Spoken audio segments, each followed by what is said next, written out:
Hai sahabat servis, pada kesempatan kali ini saya akan melakukan perbaikan TV LCD 32 in yang mana kerusakannya mati total. Di sini lampu indikatornya sama sekali tidak menyala. Ini mereknya Toshiba, layarnya gelap ya. Untuk itu saya akan coba bongkar dulu TV ini. Baik, TV-nya sudah saya turunkan dan di sini ada beberapa baut yang harus kita buka terlebih dahulu. Di sini untuk model TV-nya adalah 32PB2E. Mereknya Toshiba. Yang kerusakannya adalah mati total ya. Baik, saya akan coba bongkar saja casing di TV ini. Oke, di sini ada beberapa skrup yang harus kita buka terlebih dahulu. Yang mana kita akan coba lihat sama-sama apakah kerusakan dari TV ini. Di sini saya lepas beberapa skrup yang ada di casing.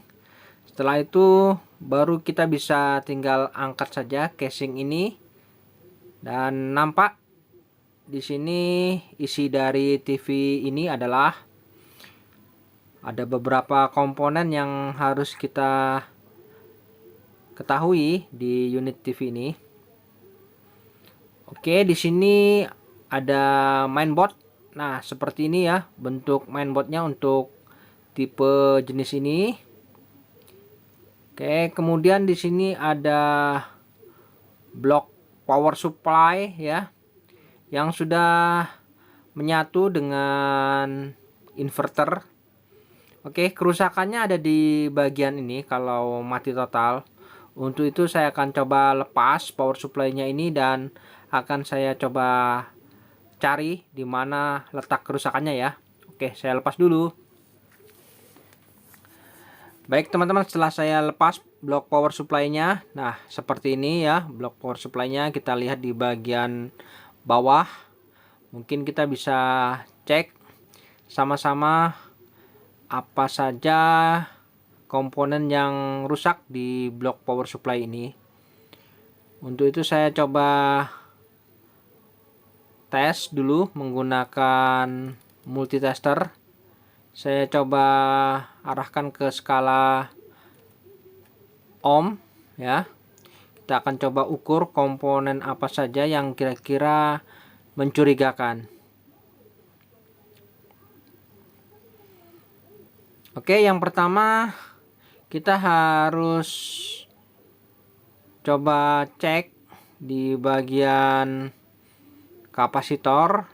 Nah, ini kita bisa lihat untuk fuse-nya, sekringnya coba kita ukur dulu ya. Apakah sekring ini putus? Tidak ya, ternyata sekring tidak putus. Oke, di sini ada double sekring yang harus kita ukur. Dan untuk kapasitor di sini mungkin kita arahkan skala volt, apakah ada muatan yang masih tersimpan di elko besarnya ini ya. Pastikan di sini tidak ada muatan ya. Oke, aman ya. Untuk kapasitornya sudah tidak ada muatan dan kita akan ukur lagi apakah terjadi short. Oke. Ya, untuk kapasitor tidak ada terjadi short. Jadi sepertinya normal saja. Fuse juga tidak ada yang putus. Nah, kira-kira di mana ini ya kerusakannya? Oke, untuk di bagian primernya saya tidak menemukan kerusakan. Kemudian coba kita beralih ke bagian sekunder. Di sini ada dioda ya, kita ukur apakah terjadi short. Nah, ini saya ukur ternyata dioda ini short ya. Oke, coba yang lain diodanya. Di sini saya ukur diodanya normal ya di bagian ini. Oke, jadi sudah kita ketahui ada dioda yang short di bagian sekundernya. Untuk itu sudah dapat kesimpulan bahwa TV ini mati karena diodanya ini short ya, rusak.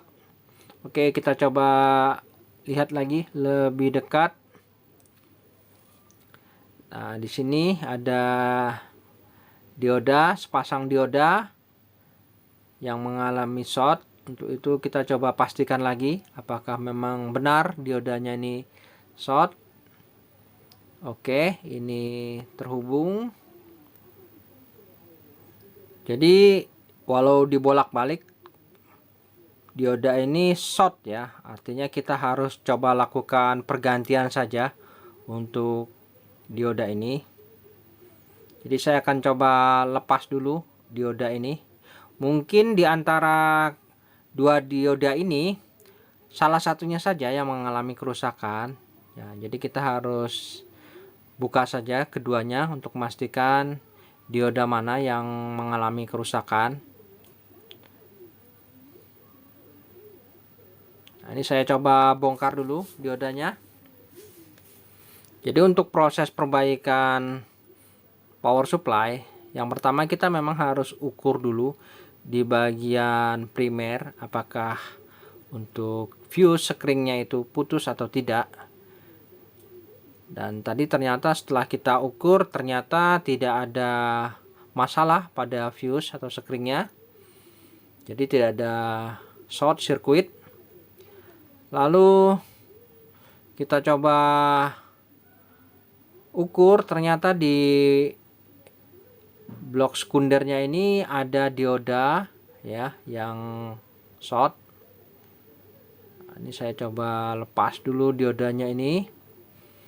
Oke, sudah terlepas. Nah, ini dua buah dioda yang saya anggap rusak. Mungkin lebih pastinya kita akan coba ukur secara lepas dari PCB ya. Di sini saya coba ukur dua dioda.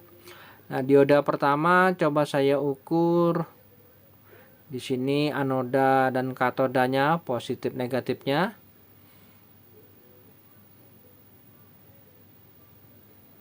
Oke, ya. Nah, ini normal ini ya, dioda pertama. Dan untuk dioda yang kedua, nah ini short ini. Kemudian coba saya balik.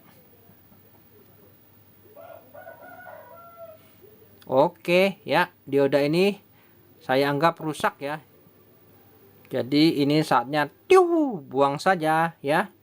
Dan ini tinggal satu dioda yang masih bagus. Oke, selanjutnya saya coba lihat di sini ada kode pada badan dioda ini. Di sini kita harus lihat ini berapa ampere dan berapa volt. Di sini tertulis baru SB 3150 ya. Oke, coba yang rusak tadi kita lihat apakah sama. Di sini SB 3150 ya, sama ya, berarti sama-sama SB 3150. Dan kita pastikan di sini SB 3150. Kita coba ganti. Oke, di sini saya memiliki dioda SB sama ya, SB 3150 ya. Oke teman-teman, di sini saya jelaskan ini adalah dioda Schottky ya, yang mana untuk dioda Schottky ini tidak bisa kita ganti dengan dioda biasa. Jadi kita harus pastikan untuk ampere dan voltnya ini harus seperti aslinya ya. Di sini keterangannya SB 3150, artinya ini dioda Schottky dengan 3 ampere serta voltnya itu adalah 150 volt. Dan kita harus coba ganti yang sejenis ya, seukuran ya, jangan sampai salah ya. Karena apabila kita salah dalam hal pergantian dioda ini, maka tidak akan bertahan lama, dalam hitungan beberapa menit maka akan short kembali.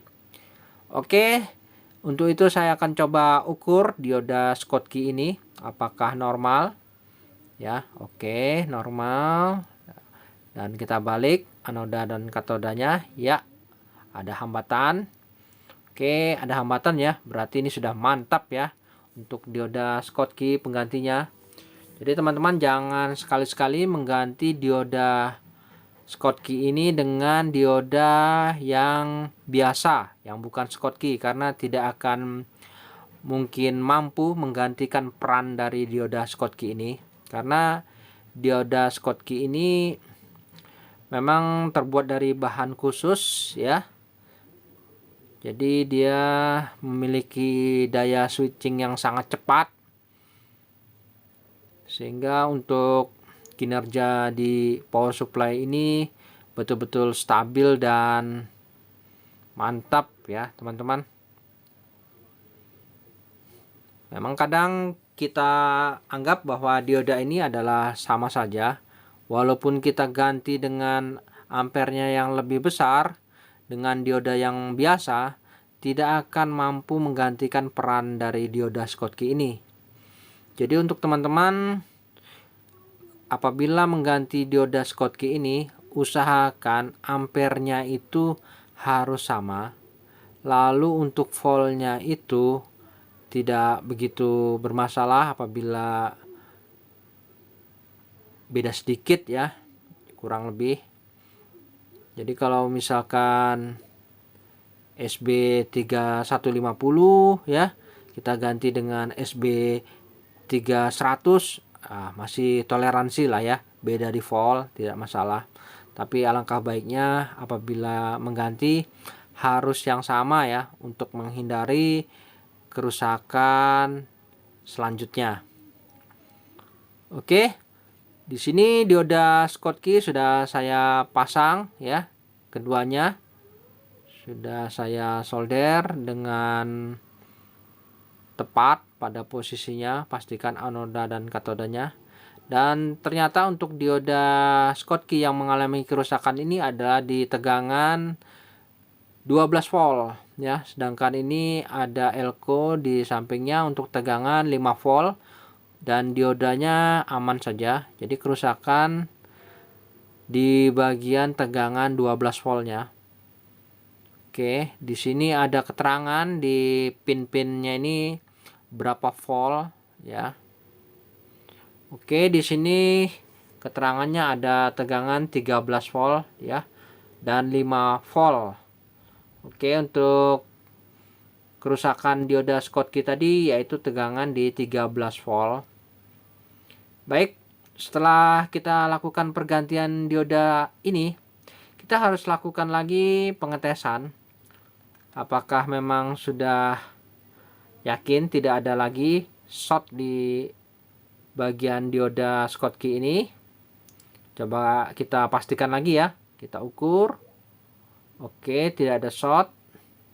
Ya, ada hambatan. Apabila dibalik ya, aman ya. Mantap. Oke, sepertinya tidak ada lagi short ya. Di sini normal juga. Dan saatnya kita lakukan pengetesan ya. Semoga saja kerusakan hanya sampai di dioda ini. Biasanya cukup kita ganti dioda dan power supply kembali normal. Namun jangan terlalu pesimis. Kita harus pastikan terlebih dahulu. Untuk itu kita harus pastikan lagi, kita ukur tegangan. Kita coba berikan sumber ya. Oke, saya coba berikan sumber.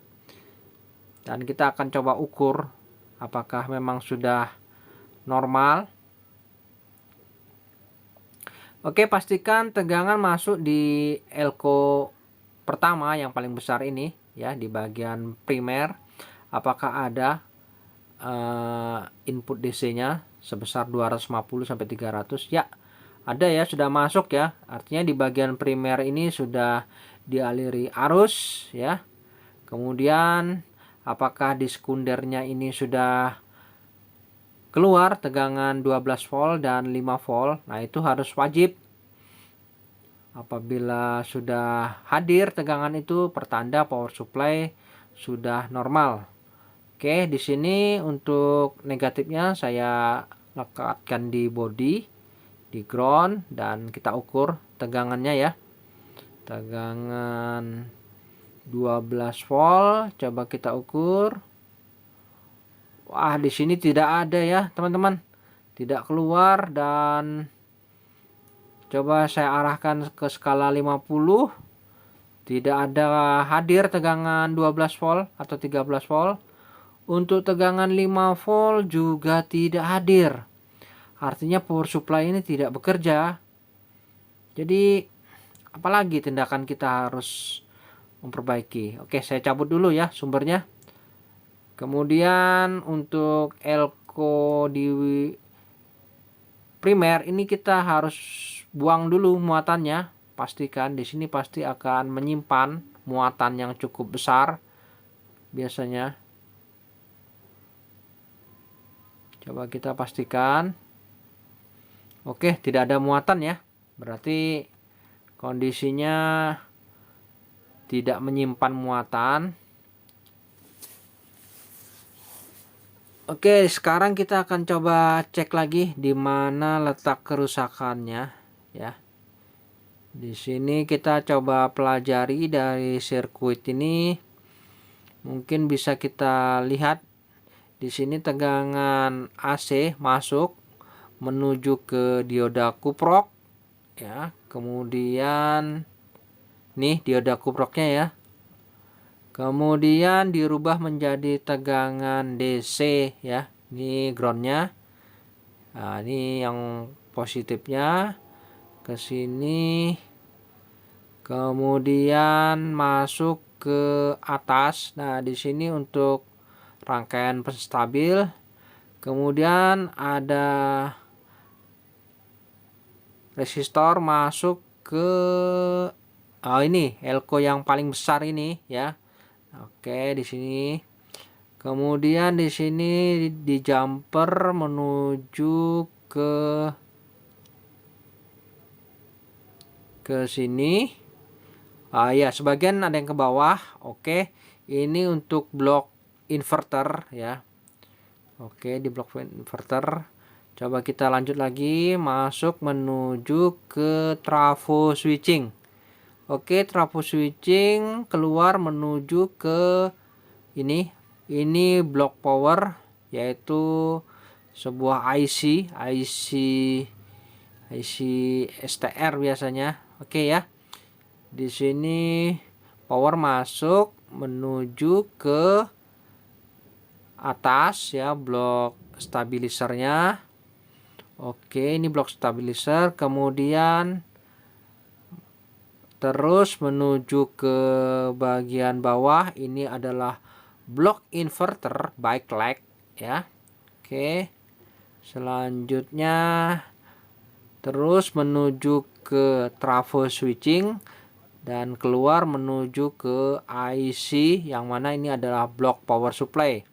Oke, kita sudah mengenal ya diagram jalurnya, dan kecurigaan menuju ke IC ini ya, IC STR.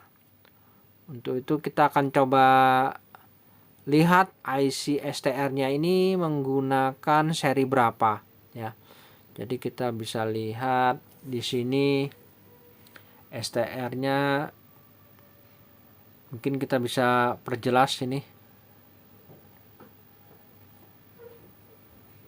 Ya, ini STR W6052S. Ya, STR W6052S ya. Oke, kita akan coba lakukan pelepasan IC ini. Karena saya curiga di IC STR-nya ini mengalami kerusakan sehingga power supply tidak bekerja. Mungkin IC STR ini rusak karena akibat dari dioda Schottky tadi short, maka berdampak pada STR ini karena posisi bagian sekunder itu mengalami kerusakan short. Jadi untuk IC STR ini merasa terbebani ya, yang cukup besar sehingga mengalami kerusakan. Baik teman-teman, saya akan coba lepas dulu IC STR-nya ini. karena saya memang mencurigai permasalahannya di sini. Oke, saya lepas dulu ya. Nah, ini coba kita lihat lebih jelas berapa nomor IC-nya. Ini adalah STR W6052S ya. Baik, saya akan coba cari penggantinya ini STR-nya. Oke teman-teman, di sini saya memiliki STR penggantinya dengan nomor yang sama, yaitu STR W6052S ya. Nah, ini kondisinya masih bagus. Jadi saya akan coba pasang saja STR-nya ini. Oke, langsung saja saya pasang karena saya mencurigai kerusakan di STR ini. Karena power supply tidak bekerja sama sekali, tidak ada respon sedikit pun, dan tegangan output sama sekali tidak ada keluar. Dan kita juga sudah mengenal diagram bloknya tadi, yaitu menuju ke bagian penstabilisernya dan menuju ke bagian backlight-nya, kemudian ke bagian power supply-nya ya. Jadi sangat mudah kita pelajari sirkuit dari blok power supply ini ya teman-teman. Oke, saya pasang dulu ya STR penggantinya ini. Jadi pada saat proses pengerjaan di bagian blok power supply ini, pastikan muatan pada elko paling besar di blok primer ini harus betul-betul sudah kosong ya. Buang dulu mungkin dengan menggunakan solder ya, bisa kita buang. Nanti mungkin saya akan coba tunjukkan caranya. Oke, dioda Schottky di bagian sekunder sudah terpasang dan STR sudah terpasang. Selanjutnya kita akan coba lakukan pengetesan kembali ya. Oke, semoga sudah teratasi masalah ini ya. Ini saya siapkan pengukur voltnya. Dan saatnya kita mencoba ya teman-teman. Moga saja berhasil. Bismillahirrahmanirrahim. Saya berikan sumber dan coba kita ukur dulu tegangan pada muatan elko paling besar di sini, apakah ada muatannya? Ya, 250-300 volt sudah hadir ya. Ini power supply sudah dialiri arus dan saatnya kita ukur di bagian sekundernya untuk tegangan 12 volt dan 5 voltnya apakah sudah hadir. Pastikan tegangan tersebut harus hadir ya teman-teman. Oke, untuk probe negatif mungkin saya bisa letakkan di bagian ground, di pendingin yang paling besar di sini. Nah, di sini ada jalur ground. Ya, saya letakkan di sini. Kemudian untuk positifnya kita bisa ukur di positifnya dioda. Oke, kita ukur ya. Oke, ada ya tegangan 12 volt atau 13 volt ya hadir. Untuk tegangan 5 voltnya mana nih? Oke ya, ada ya teman-teman. Wah, mantap ini. Oke, lebih yakin lagi saya coba turunkan di skala 10. Tegangan 5 voltnya ya, betul ya, 5 volt hadir ya. Dan untuk tegangan 13 voltnya ya hadir di sini. Artinya power supply ini mantap ya. Jadi proses perbaikan power supply sudah selesai dan saya cabut sumbernya. Dan yang terpenting kita harus membuang sisa muatan yang ada pada elko paling besar di bagian primer ya. Nah, ini pastikan di sini. Nah, ini yang saya bilang, mengandung muatan ini kita harus buang ya, karena ini sangat menyakitkan apabila kita tersentuh ini ya. Dengan cara kita buang muatannya menggunakan solder ya. Ini kita balik. Jadi muatan yang ada pada elko ini akan terbuang, terserap. Oke, selanjutnya coba diukur lagi apakah benar-benar sudah tidak ada muatan. Jadi ini tingkat keamanannya harus kita perhatikan ya. Mantap ya. Sudah. Oke. Untuk perbaikan power supply saya rasa sudah cukup dan saatnya kita akan pasang pada unit ya. Kita lihat hasilnya. Semoga saja TV langsung jreng ya. Oke, saya persiapkan dulu semuanya. Saya akan coba pasang kembali pada unit. Baik teman-teman, setelah itu saya akan coba pasang di unit ini. Untuk power supply-nya ini kita akan coba pasang kembali. Bagaimana nanti hasilnya kita akan coba lihat sama-sama. Di sini saya coba bongkar casing pada TV unit. Dan saya akan coba pasang saja langsung ya, karena tegangan out pada sekundernya sudah hadir ya. Dan ini sudah kita repair. Oke, kita pasang kembali. Dan jangan lupa untuk baut yang ada pada power supply ini kita pasang semua ya. Jangan sampai ada yang terlupakan. Jadi untuk perbaikan blok power supply ya, saya rasa sangat mudah apabila kita sangat teliti dalam hal melakukan proses perbaikan. Yang pasti kita harus lakukan step demi step yang seperti saya lakukan tadi. Mungkin kita bisa lebih mudah dalam hal melakukan perbaikan blok power supply ya teman-teman.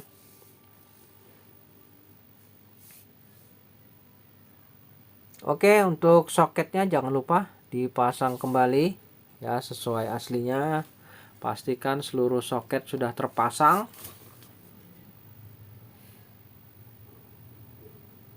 Nah, ini saya coba pasang juga soket AC code-nya, dan kita perhatikan nanti lampu indikatornya apakah standby-nya itu menyala. Nah, ini saya coba berikan sumber dan kita lihat ya. Mungkin kita bisa lihat tampilan di backlight-nya ya. Oke, ini backlight sudah menyala nih ya. Kita lihat, nah nih ada cahaya sudah dari bagian panelnya ini. Oke, untuk lebih jelasnya kita intip saja. Mungkin bisa lebih lihat bagaimana hasilnya ini. Ya, di sini sudah terlihat ya cahaya blue back-nya biru. Nampak sudah di sini. Baik, coba saya arahkan saja untuk hasilnya. Di sini kita bisa lihat. Oke, wah ternyata ada cacat garis pada bagian panel LCD-nya. Dan hal itu tidak jadi masalah karena memang konsumen sempat cerita ada garis sebelumnya sebelum mati ya. Jadi ini memang kerusakan bawaan sebelum mati, dan untuk perbaikan ini sudah mantap ya. Karena kerusakan yang kita perbaiki adalah kerusakan yang mati total. Baik, saya cabut dulu sumbernya, dan selanjutnya saya akan coba lakukan penutupan saja pada unit ini ya. Jadi kita sudah selesai dalam hal proses perbaikan TV LCD ini dengan kerusakan mati total, yang mana menurut konsumen sebelum mati memang TV ini memang sudah ada cacat gambar, yaitu berupa garis di bagian bawah ya. Itu tidak jadi masalah. Yang terpenting TV-nya bisa hidup kembali normal ya teman-teman. Baik, ini TV sudah saya rakit dan saatnya kita coba. Di sini lampu standby sudah on dan coba kita tekan tombol power dan indikator berubah menjadi hijau, pertanda TV sudah menyala dan kita lihat hasilnya. Oke ya, untuk gambarnya sangat terang ya. Mantap ya, suara juga sudah terdengar. Nah, di sini untuk tombol-tombolnya juga coba kita tes ya. Oke, normal semua ya, teman-teman. Baik, teman-teman, sampai di sini dulu perjumpaan video saya dan kita akan ketemu lagi pada video saya selanjutnya. Sampai jumpa.